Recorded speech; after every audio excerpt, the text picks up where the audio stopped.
Assalamualaikum warahmatullahi wabarakatuh. Perkenalkan, nama saya Santiara Amelia Putri dari kelas 12 BDP. Di sini saya akan mempresentasikan tentang memahami suatu kegiatan administrasi dalam bisnis retail. Yang pertama ada pengertian administrasi.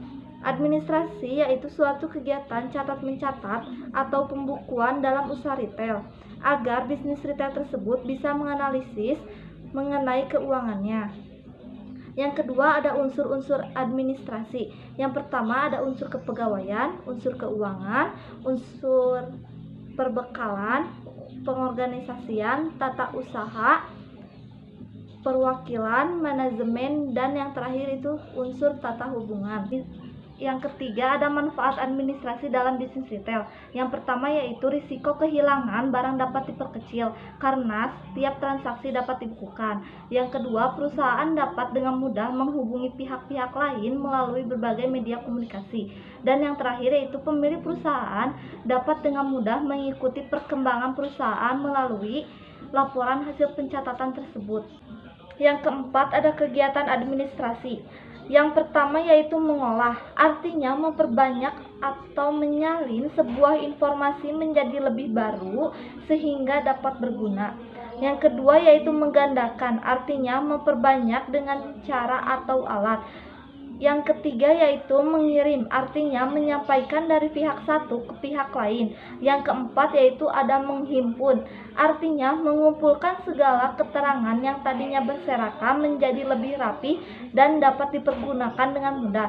Dan yang terakhir yaitu mencatat, artinya membukukan berbagai transaksi atau berbagai keterangan. Berkas-berkas administrasi. Yang pertama yaitu ada berkas pembelian. Dalam berkas pembelian terdapat surat pesanan dan kartu persediaan. Surat pesanan yaitu bertujuan sebagai penjamin keabsahan pesanan sekaligus meyakinkan supplier. Yang kedua yaitu kartu persediaan. Barang yang telah masuk atau berada di gudang akan dicatat pada kartu persediaan secara manual maupun komputer. Selain berkas pembelian, di sini juga ada berkas penjualan, yaitu transaksi penjualan dimulai dari pesanan pelanggan saat diterimanya surat pesanan. Berkas administrasi penjualan secara kredit yang pertama ada kwitansi, nota debit, dan faktur. Administrasi keuangan dalam bisnis retail yang pertama ada laporan keuangan sebagai wujud kinerja usaha retail. Dalam laporan keuangan terdapat neraca. Dalam neraca tercampur jumlah uang dan modal sendiri bagi suatu usaha retail. Yang kedua ada laporan laba rugi.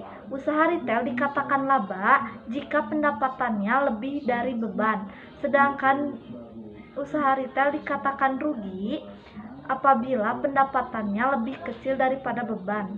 Laporan administrasi keuangan yaitu ada laporan harian atau mingguan, yaitu dalam bentuk ringkasan atau kas pada usaha retail.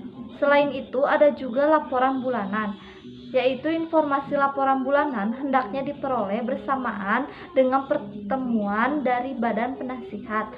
Yang terakhir yaitu ada laporan tahunan.